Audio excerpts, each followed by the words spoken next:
Hi friends, నేను ఈరోజు చెప్పబోయే 5 mistakes plus 1 bonus point.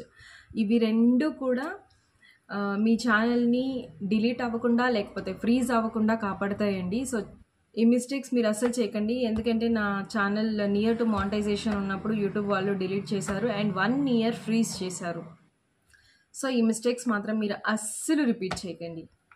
So నేను అన్ని పాయింట్స్ అయితే నోట్ చేసుకొని పెట్టుకున్నానండి. సో నాకు నా ఛానల్కి అయిన మిస్టేక్స్, నేను చేసిన మిస్టేక్ ఎందుకు యూట్యూబ్ డిలీట్ చేసింది, అది మీకు జరగకూడదని వీడియో చేస్తున్నాను. ఫస్ట్ పాయింట్ వచ్చేసి కాపీరైట్ స్ట్రైక్స్ అండి. మనం వీడియోస్ చేసేటప్పుడు బ్యాక్గ్రౌండ్లో ఏదైనా మ్యూజిక్ అది రన్ అవుతుందేమో చూసుకోవాలి. టీవీస్ కొన్నిసార్లు వ్లాగ్స్ చేసేటప్పుడు టీవీ అవి షూట్ చేస్తూ ఉంటాము. అప్పుడు కూడా టీవీ సీరియల్స్ కానీ లేకపోతే ఏమైనా సాంగ్స్ కానీ అట్లాంటివి ప్లే అవుతూ ఉంటాయి బ్యాక్గ్రౌండ్లో. సో ఆ బ్యాక్గ్రౌండ్ వాయిస్ అనేది, ఆ రికార్డెడ్ వాయిస్ మాత్రం మన వీడియోస్లో వినిపించకూడదు. సో అది నాకు తెలీదు ఆ టైంలో. నేనైతే పర్టికులర్గా కొన్ని క్లిప్స్ కూడా క్యాప్చర్ చేసి పెట్టడం జరిగింది. సెకండ్ పాయింట్ వచ్చేసి సబ్స్క్రైబ్ అండి. ఇది చాలామందికి వినే ఉంటారు కదా, ఈ ఫేస్బుక్లో చాలా గ్రూప్స్ ఉంటాయి అండ్ టెలిగ్రామ్లో గ్రూప్స్ ఉంటాయి. మీరు నాకు సబ్స్క్రైబ్ చేసుకోండి, నేను మీకు సబ్స్క్రైబ్ చేసుకుంటాను అని ఇలా ఇంకా కొన్ని కంపెనీస్ అయితే ఈ మధ్య మేమే మానిటైజేషన్ చేసి ఇచ్చేస్తాము, మీకు ఇంతమంది సబ్స్క్రైబర్స్ ఇస్తున్నాము, మీరు ఒక 2000 లేకపోతే 5000 పే చేయండి అని చెప్తూ వస్తున్నారు కదా. సో అలాంటి వాటికి పడిపోకండి, ఎందుకంటే మనకు ఒకవేళ వాళ్ళు చేసి ఇచ్చినా కూడా మనకి వాళ్ళు జెన్యూన్గా సబ్స్క్రైబర్స్ రాదు. వాళ్ళు జెన్యూన్గా మన వీడియోస్ చూడరు, మానిటైజేషన్ అయ్యే వరకు చూస్తారు, కానీ మన వీడియోలో కంటెంట్ లేకపోతే మన ఛానల్ ముందుకు వెళ్ళదు.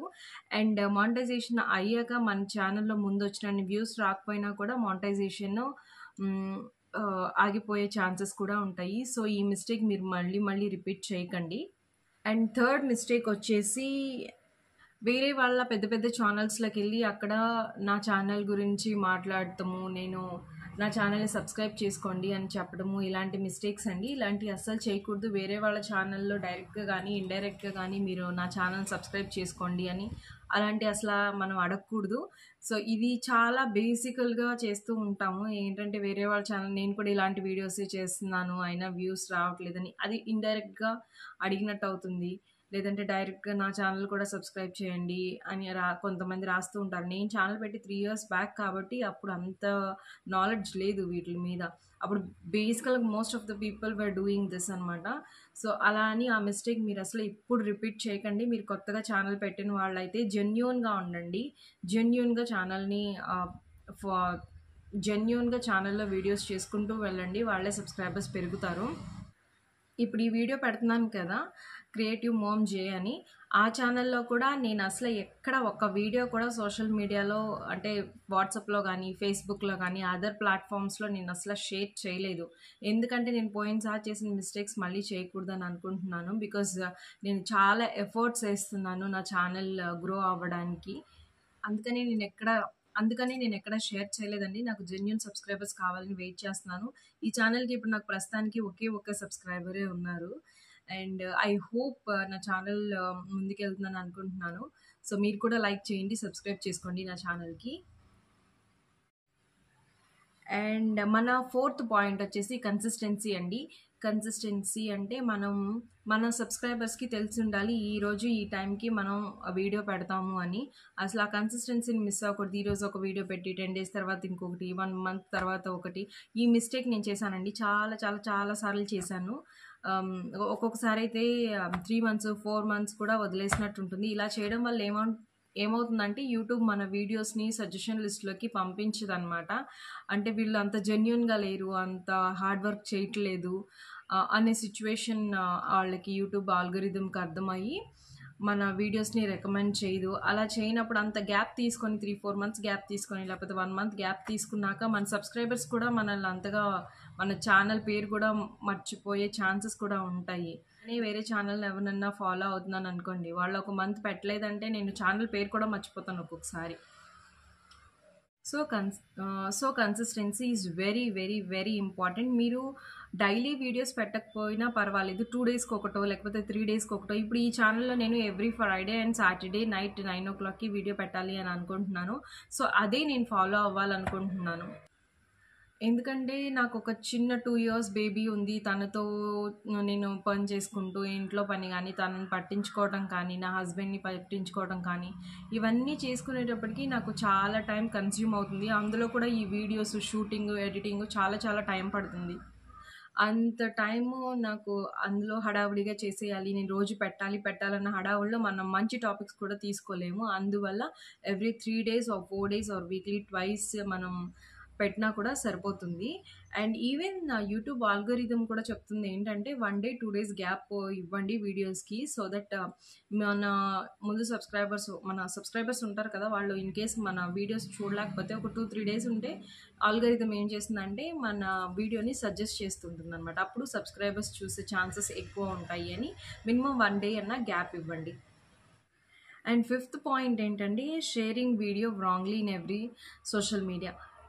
ఇది చాలా చాలా పెద్ద మిస్టేక్ అండి. మనం యూట్యూబ్‌లో పెట్టిన వీడియోనే ఇన్‌స్టాగ్రామ్‌లో పెడతాము. ఇన్‌స్టాగ్రామ్‌లో పెట్టిన వీడియోనే ఫేస్‌బుక్‌లో పెడతాము. అట్లా చేయకూడదండి. అన్ని ప్లాట్‌ఫామ్‌ల్లో కూడా కొంచెం స్టార్టింగ్, ఎండింగ్ కొంచెం చేంజ్ చేస్తూ ఉండాలి. కావాలంటే మీరు పెద్ద పెద్ద యూట్యూబ్ ఛానల్స్‌కెళ్ళి చూడండి. వాళ్ళు సేమ్ కంటెంట్ పెట్టరు. ఎక్కడా కూడా దాన్ని కొంచెమన్నా ఎడిట్ చేసి మళ్ళీ పెడతారనమాట. సో, ఇది అస్సలు నాకు తెలీదు. నేను డైరెక్ట్‌గా ఏం చేసేదాన్నంటే యూట్యూబ్ వీడియో డైరెక్ట్ అప్‌లోడ్ చేయటం అట్లా చేసేదాన్ననమాట. అది కూడా బిగ్గెస్ట్ మిస్టేక్. మీరెవ్వరూ రిపీట్ చేయకండి. నేను లాస్ట్‌లో ఒక బోనస్ పాయింట్ చెప్తానన్నాను కదా! సో, అదేంటంటే ఒకే ఈమెయిల్ ఐడీ అండ్ ఒకే ఫోన్ నంబర్ ఒక ఛానల్ కన్నా ఎక్కువ ఛానల్‌కి ఇవ్వకండి. ఎందుకంటే ఒక ఛానల్ డిలీట్ అయిపోయింది. ఇప్పుడు నా ఫస్ట్ ఛానల్ డిలీట్ అయిపోయింది. ఎందుకు? నేను బేసిక్ గైడ్‌లైన్స్ యూట్యూబ్ వాళ్ళవి ఫాలో అవ్వలేదు. సో, అదే ఇన్ఫర్మేషన్‌తో నేను ఇంకొక ఛానల్ క్రియేట్ చేస్తే యూట్యూబ్ ఏమనుకుంటుందంటే, వీళ్ళు ఆల్రెడీ ఛానల్ డిలీట్ చేశాము. గైడ్‌లైన్స్ ఫాలో అవ్వలేదు. సో, సెకండ్ ఛానల్‌లో కూడా వీళ్ళు అదే గైడ్‌లైన్స్ మేబీ ఫాలో అవుతారు అని చెప్పి సెకండ్ ఛానల్ కూడా ఎప్పుడో ఒకసారి మనకి డిలీట్ అయిపోయే ఛాన్స్ కానీ, ఫ్రీజ్ అయిపోయే ఛాన్సెస్ కానీ ఉంటాయన్నమాట. సో, ఈ మిస్టేక్ చేయకండి. ఒక ఒకవేళ మీరు ఇంకొక ఛానల్ స్టార్ట్ చేయాలి అని అనుకుంటే, మీరు వేరే ఈమెయిల్ ఐడీ అండ్ వేరే మొబైల్ నెంబర్ తీసుకొని నేమ్ కూడా కొంచెం డిఫరెంట్‌గా, యూనిక్‌గా ఉండేలాగా పెట్టుకోండి. మీరు నా ఫస్ట్ ఛానల్ పేరేంటి? జే లైఫ్ స్టైల్ అండ్ వ్లాగ్స్ కదా! సో, ఇప్పుడు నేను పెట్టిన ఛానల్ పేరు క్రియేటివ్ మామ్ జే. పేర్లు చాలా డిఫరెంట్‌గా ఉన్నాయి. అండ్ దానికిచ్చిన ఈమెయిల్ ఐడీ వేరు, దీనికిచ్చిన ఈమెయిల్ ఐడీ వేరు, మొబైల్ నంబర్స్ కూడా వేరండి. సో, అందుకనే నేను ఆలోచించి ఈసారి నేనేం మిస్టేక్స్ చేశాను అని నా ప్రీవియస్ ఛానల్ నుంచి నేర్చుకొని చూసినయి నేను మీకిక్కడ పాయింట్స్ వైస్ చెప్పాను. సో, ఇంకా మీకేమన్నా డౌట్స్ ఉంటే నాకు కింద కామెంట్ సెక్షన్‌లో కామెంట్ చేయండి. నేను ట్రై చేస్తాను రిజాల్వ్ చేయడానికి.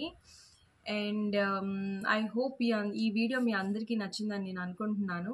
సో, నా ఛానల్‌కి తప్పకుండా సబ్స్క్రైబ్ చేసుకోండి, లైక్ చేయండి, షేర్ చేయండి. కుదిరితే ఇంకా చాలామంది యూట్యూబర్స్‌కి ఉపయోగపడుతుంది. సో, ప్లీజ్ నాకు మళ్ళీ హెల్ప్ చేయండి. ఛానల్ 1000 సబ్స్క్రైబర్స్ అవి 4000 అవర్స్ వాచ్ టైమ్ అయ్యి మానిటైజేషన్ అవ్వడానికి. So, thank you so much. Bye.